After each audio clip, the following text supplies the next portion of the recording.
जल्दी बताओ, सुख किस किस को चाहिए? हाथ ऊपर खड़ा करो, सुख किस किस को चाहिए? जल्दी बताओ। श्वेता, सुख चाहिए आपको? नहीं चाहिए, दुख चाहिए। तो क्या चाहिए? सुख भी दुख भी कुछ भी नहीं चाहिए। तो चाहिए क्या, वो बताओ, जो चाहिए वो बताओ। परम शांति सुख से ऊपर है, यानी कि परम सुख चाहिए इनको। सुख नहीं चाहिए इनको, क्या चाहिए? परम सुख। परम सुख किसी बिरले को मिलता है, लेकिन डायरेक्ट परम सुख तक कोई पहुंच सकता है? पहले क्या मिलेगा? पहले सुख मिलेगा। दुख तो अभी है ही, दुख तो अभी मिला हुआ है। फिर मिलेगा सुख, और फिर मिलेगा परम सुख। ना तो लोग सुख का मतलब समझते हैं, ना परम सुख का समझते हैं। अभी आपकी जिंदगी में दुख चल रहा है, चल रहा है दुख। किसी भी चीज से आप परेशान हो, चिंता है, डर है, भय है, या कोई और दिक्कत है, तो वो क्या है? दुख है। अब वो दुख थोड़ा सा कम हो गया, यानी कि आपके घर वालों का स्वभाव चेंज हो गया, आपकी चिंता थोड़ी कम हो गई, तो आप समझते हो कि हम सुखी हो गए। समझते हो ना? लेकिन क्या वो सुख हमेशा रहता है? नहीं रहता। पति ने फिर शाम को आके 4 शब्द कह दिए, या सास ने कह दिए, या बहू ने सास को कह दिए, तो फिर से दिमाग खराब। यानी थोड़ा सा जो सुख हुआ था, थोड़ी सी जो शांति मिली थी, वो दोबारा से अशांति में बदल गई। तो ये तो जीवन भर चलता रहता है। और ये किन के साथ होता है? जो साधना नहीं करते, वो इसी तरह से जीवन भर दुखी रहते हैं। ऐसे इंसान पशु के समान होते हैं। क्या? जो जरा सा सुख आने पर फूले नहीं समाते, और फिर जब दुख आता है तो बहुत ज्यादा परेशान हो जाते हैं। बिना साधना के ऐसे ही रहोगे। लेकिन जिस सुख की बात श्वेता जी ने की कि इनको ना दुख चाहिए ना सुख चाहिए, इनको चाहिए परम सुख। वो परम सुख वो है जो आपको एक बार मिल गया, ध्यान से सुन लो, दोबारा वो कम ना हो। यानी दोबारा आपके जीवन में दुख बिल्कुल ही ना आए, ना चिंता आए, ना भय आए, ना अशांति आए। कोई पत्थर भी मारे तब भी आप सुखी रहो, शांत रहो। किसी ने आपको फूलों का हार पहनाया, आपको बड़ी प्रसन्नता होती, वाह क्या बात है, फूलों का हार पहना दिया, मेरा बड़ा सम्मान हो रहा है, इज्जत मिल रही है, प्रसन्नता हुई।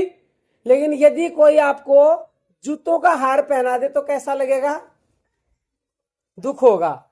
लेकिन यदि जूतों का हार पहनाने पर आपको दुख नहीं हो रहा, आपको उतना ही सुख मिल रहा है जितना फूलों का हार पहनाने पे मिला था, तो आप क्या कहलाओगे? यानी कि आप परम सुखी हो। आपको कोई असर नहीं हो रहा। आपको कोई जूते मार रहा है, कोई फूल दे रहा है, कोई माल दे रहा है, धन दे रहा है, गाली दे रहा है, प्रशंसा कर रहा है, आप परम सुखी हो। इसी को बोलते परम सुखी। और परम सुख का मतलब परमात्मा से मिलने के बाद ही परम सुख मिलता है।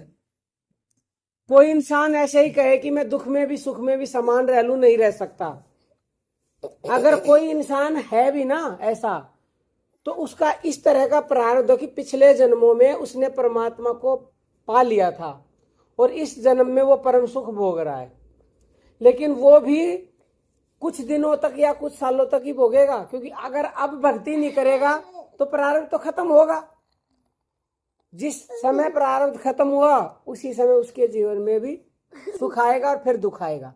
परम सुख से सुख और फिर दुख आएगा। तो यदि आपको परम सुख चाहिए तो प्रतिदिन नित्य प्रति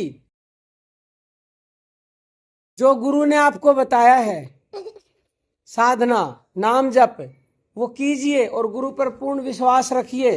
कोई कुछ कहे, सोचिए हमारा कुछ बिगड़ा है, अगले ने कुछ कहा है, उसने अपना कर्म बनाया, तुम क्यों बोल रहे हो गंदा? ये साधना से ही बुद्धि जो है वो सात्विक होती है। यानी बुद्धि में सोचने की पावर आती है साधना से। बिना साधना के सोचते भी नहीं हो। किसी ने एक शब्द कहा, आप 10 कहते हो।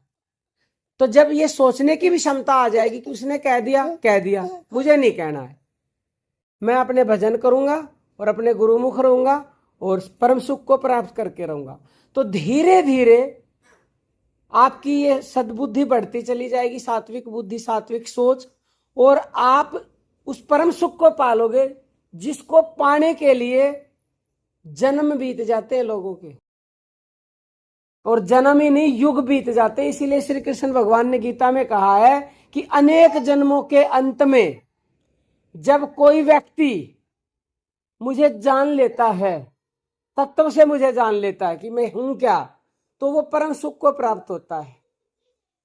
उसको फिर माया परेशान नहीं कर सकती, क्रोध चिंता भय उसको कुछ भी सता नहीं सकता फिर। लेकिन गीता में श्री कृष्ण भगवान ने यह भी स्पष्ट कह दिया है कि समय बीता जा रहा है, एक एक पल तुम्हारी सांस जा रही है, यानी एक एक पल तुम्हारी सांस जा रही है तो तुम्हारी उम्र कम हो रही है। तो क्या उपाय करना चाहिए? उठो जागो। सोए हुए हो अभी आप? अब तो आप कह दोगे नहीं हम तो जागे हुए हैं, बैठे हैं। ये जागना नहीं है। जागने का मतलब होता है कि आप ऐसे तत्वदर्शी गुरु की शरण में जाओ जो समय का गुरु है, जो आपको वो ज्ञान दे जिससे आप परम सुख को प्राप्त कर सको। तो ऐसे गुरु की शरण जाओ। और ये ज्ञान जिज्ञासु के लिए है, ये ज्ञान विनम्रता से लिया जाता है। गुरु के शरण जाके विनम्रता से प्रार्थना करो, जिज्ञासा होनी चाहिए। आज जिज्ञासा ही नहीं है लोगों में, धैर्य ही नहीं है लोगों में। जिसमें धैर्य नहीं है ना वो सत्संग नहीं सुन सकता, परम सुख तो छोड़ दीजिए। एक बार महात्मा बुद्ध ने जब शुरुआत में सत्संग सुनाना शुरू किया तो 50 लोग आए पहले दिन। अब 50 लोग आए, महात्मा बुद्ध वहां थे नहीं। 10 मिनट बीती, 15 मिनट बीती, आधा घंटा, 1 घंटा हो गया, महात्मा बुद्ध आए नहीं। तो लोगों ने कहा वो तो आएंगे नहीं, हम तो जा रहे, चले गए। अब दूसरे दिन फिर लोग आए, अब की बार 30 ही लोग आए कि आते तो है नहीं, 1 घंटा इंतजार करवाया। अब 30 लोग आए, अगले दिन फिर बुद्ध नहीं आए, 15 मिनट, 20 मिनट, आधा घंटा, 1 घंटा हो गया, फिर सारे चले गए कि बुद्ध तो आए नहीं। अब तीसरे दिन सिर्फ एक ही आदमी आया। अब महात्मा बुद्ध भी समय पे आ गए। बोला मैं यही तो देखना चाहता था, किसमें धैर्य है, किसमें जिज्ञासा है, किसमें सहनशीलता है। क्योंकि धैर्य दुनिया की सबसे अनमोल चीज है, सबसे अनमोल चीज। जिसमें धैर्य है, संयम है, सहनशीलता है, वही परम सुख को पा सकता है। तो लोग सोचते हैं कि गुरु समय पर नहीं आएगा, गुरु समय पर आ जाते हैं। आजकल उल्टा हो रहा है, शिष्य समय पर नहीं आते हैं। तो समय का महत्व समझो, और समय पर जो काम करोगे तभी आगे बढ़ सकते हो। तो उस ज्ञान को गुरु की शरण में जाके प्राप्त करो, और जो गुरु बताए, गुरु कुछ भी बता दे उस पर आंख बंद करके विश्वास कर लो। और आप लोगों को तो पता है कि आपके गुरु आपको कौन सा ज्ञान दे रहे हैं जो सबके लिए समान है, जिससे बढ़कर कुछ भी नहीं है। लेकिन मानना तो आपको पड़ेगा ना, तो उसको मानो और जीवन में उतारो, और रोज साधना करो। करत करत अभ्यास के जड़मति होत सुजान, और रसरी आवत जात ते सिल पर परत निशान। जब बार बार अभ्यास से पत्थर भी घिस जाता तो तुम्हारा मन नहीं बदलेगा क्या? ऐसा मन बदलेगा कि कोई कुछ को तुम्हारे ऊपर फर्क नहीं पड़ेगा। एक कुमार की कहानी सुनी है तुमने? एक कुमार था, घड़े बनाता था मिट्टी के, तो सब उसको उल्टा सीधा बोलते, और एक आदमी ने तो उसका मतलब इतना बुरा करने की सोच ली, दिन रात दूसरों के सामने बुराई करता।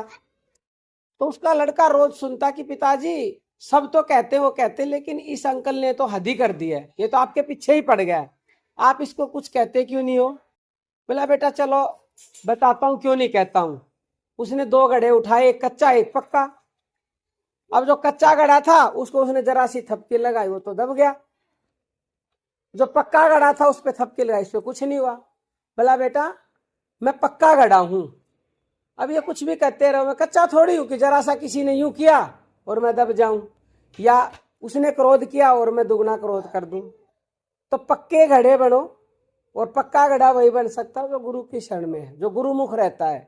क्योंकि आपका मन मायाकृत है, एक पल में धकेल देगा नीचे, पतन की तरफ लेके जाएगा। अभी यहां से जाते ही कोई मिल जाएगा, किसी ने कहाँ गए थे सत्संग, सत्संग कुछ नहीं होता है। मन 1 मिनट में उस बात को पकड़ेगा, अच्छी को नहीं पकड़ेगा मन। तो कभी मत सुनो मन की जब तक ये मायाकृत है। जब ये माया से परे चले जाओ फिर तो आप परम सुखी हो जाओगे, फिर जरूरत ही नहीं है। समझ में आई बात? कोई कुछ कहे गुस्सा नहीं करना है, प्रण लो, उल्टा नहीं बोलना है, शांत रहना है। और आपके अंदर ये सारे गुण हैं। क्यों है ये गुण आपके अंदर जानते हो? क्यों? क्योंकि ये देखो, परमात्मा पे कोई फर्क नहीं पड़ता। और परमात्मा वैसे निर्गुण निराकार है। जो साकार रूप में जो गुरु होते हैं उनमें सारे गुण होते हैं। तो आप में जो गुण परमात्मा में वो आप में भी है, साकार रूप वाले में भी है, जो निराकार वाले में। तो आप उन्हीं का अंश हो। आप शुद्ध दिव्य निर्मल आत्मा हो। आप सब कुछ कर सकते हो। आप किसी से कम नहीं हो। नर बड़ा नारायण से, नर ही नारायण बन जाएगा। साकार बड़ा निराकार से। अपने आप को कभी कम समझो, गुरु की शरण रहो, जो गुरु बताए वो करो। एक दिन ऐसा आएगा कि सुखी नहीं परम सुखी हो जाओगे। देखो श्वेता जी ने कितना अच्छा उत्तर दिया कि परम सुख चाहिए इनको। परम सुख चाहिए, परम सुख चाहिए ना। परम सुख मतलब परमात्मा को पा लेना। और जब परमात्मा को पालोगे तो फिर क्रोध, भय, चिंता, डर कुछ नहीं। उसके एक पल के सानिध्य से आपको वो मिल जाएगा जिसका ये वाणी वर्णन नहीं कर सकती। एक पल भी उसके साथ ठहर गए तो, यानी एक पल का भी परम सुख मिल गया तो अब आप हिसाब लगा सकते हो कि उसके साथ रहने से क्या मिलेगा। समझ में आई बात? आज कौन कौन प्रण ले रहे हैं?